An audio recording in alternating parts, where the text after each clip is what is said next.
Well, hello out there in YouTube and Radio Land. This is Ham Radio Man Oz, and this is episode 10. And today's episode is going to be really exciting and really interesting because today's episode is all about buying a second-hand radio. Now, a young friend of mine who's a ham radio operator bought a radio off eBay. He's popped it over today, and we're going to put it through some testing on the signal generator and some equipment on the test bench. And I'm going to explain to you some of the things that you need to look at and examine when you're buying a second-hand radio. Whether it's from a licensed amateur radio operator or whether it's from eBay, Gumtree, or whatever you choose to buy the radio from, second-hand radios in particular, there's many things to look for, especially if they're an older radio. So what we're going to do is we're going to cut to the radio. We're going to do a frequency test first with the signal generator to make sure everything's functioning, and we're going to test the radio out. Now, the radio in question in this time is a 757GX. It's a Mark 1 radio, the same as what I've got, and it came with the auto antenna tuner as well. So we got a very good bargain on it. It's certainly a very good buy, and we just need to make sure that everything's working fine. So then he can go home and he can be a very happy person. The first thing you need to do is check the frequencies. Now, if you don't have a signal generator, I suggest you just put an aerial in and try and compare reception on frequencies with a shortwave radio or another radio if you can. But it's a lot easier if you've got a signal generator. So what we're going to do, you always want to start off with around about your center frequency, which is 10 megahertz. So my colleague here is now going to put the radio onto 10 megahertz. So go ahead. Put it on to 10 megahertz.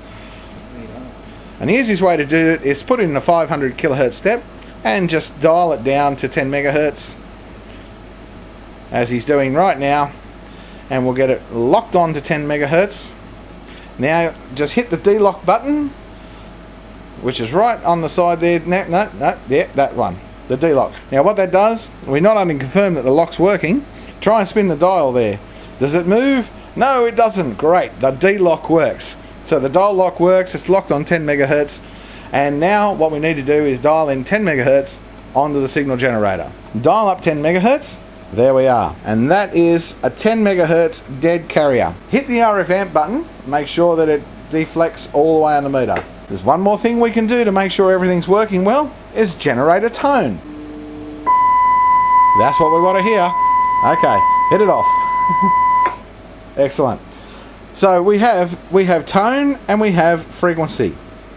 So that's the important part of that done. So we know that the center carrier is working fine. Okay, so now let's check some more frequencies. Let's dial the radio down to the 80 meter band, 3500, and let's do the same with the signal generator. Okay, so we've dialed up 3.5 on the 80 meter band, and the signal generator is at 3.5. Okay, 40 meters, 7 megahertz, dialed up on the signal generator as well. And now we're on the 20 meter band, 14 megahertz dialed up on the signal generator and the radio, and you can see nice strong signal. One of the things that you first want to look at when you notice the antenna tuner is that when you change the bands, lights here will change on these antenna tuners to correspond to the actual frequency that you're tuning in. So if I tune through the amateur bands, that's just gone to 10, which is 10 megahertz. We've got dialed up there. The 20 meter band, it's dialed up to 14. 18 megahertz is dialed up. 21 megahertz, 15 meter band, and so on up to the 24, and so on up to 10 meters as well.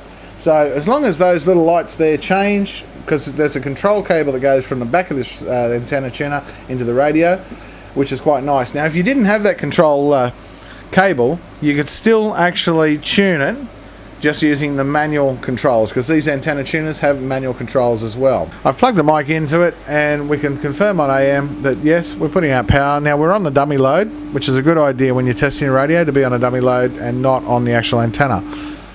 So the dummy load's working nicely, there's power output going out there, and the control adjustments are working fine. We'll test the FM. Make sure that the FM, now FM only works on 10 meters. 1, 2, 3, 4, 5. 1, 2, 3, 4, 5. 1, 2. This is Ham Radio Man Oz, episode number 10, transmitting on FM. Wonderful. So as you can hear there, the audio, which I'm picking up through my shortwave radio, is working quite fine for the FM. And we'll go to the upper sideband mode, and we'll test the upper sideband mode, and we may have to calibrate the clarifier on the shortwave radio. 1 2 3 4 5 1 2 3 4 5 1 2 3 4 5 1 2 3 4 5. This is Ham Radio Man Oz, episode number 10, upper sideband test working. And we'll test the lower side again, modulation test. 1 2 3 4 5 1 2 3 4 5 1 2 3 4 5. This is Ham Radio Man Oz, episode 10, lower sideband modulation test successful. And we'll go back to the AM just to double check. And we'll select the AM on the shortwave. 1 2 3 4 5 1 2 3 4 5. And that's nice audio there. And of course you want to check your CW. So just a simple CW test. Working nicely on the CW narrow. And working nicely on the CW wide. Conclusion of testing a second-hand radio. There are several steps that you want to take. And the steps that we proceeded to were as follows. First thing we did was establish the signal generation, that the frequencies were stable and we could hear the oscillation tone through those frequencies. Next thing you want to do, of course, is test any accessories. In this case we had an antenna tuner, and then you want to establish your power outputs, so working fine, and then a modulation test using another radio or shortwave radio as I've done, making sure that everything is quite clear and audible.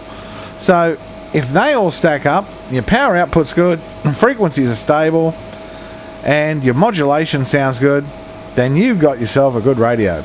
And my young friend here who's bought this radio on eBay is going to be a very happy chappy because it's a brilliant radio. In fact, it's slightly better than mine. Not good. Anyway, this is Ham Radio Man Oz, and this has been episode number 10. Don't forget to rate, comment, subscribe, hit that like button, thumbs up, give me a comment. If there's something you liked about the video, let me know. If there's something you didn't like about the video, let me know. But please, subscribe to the channel.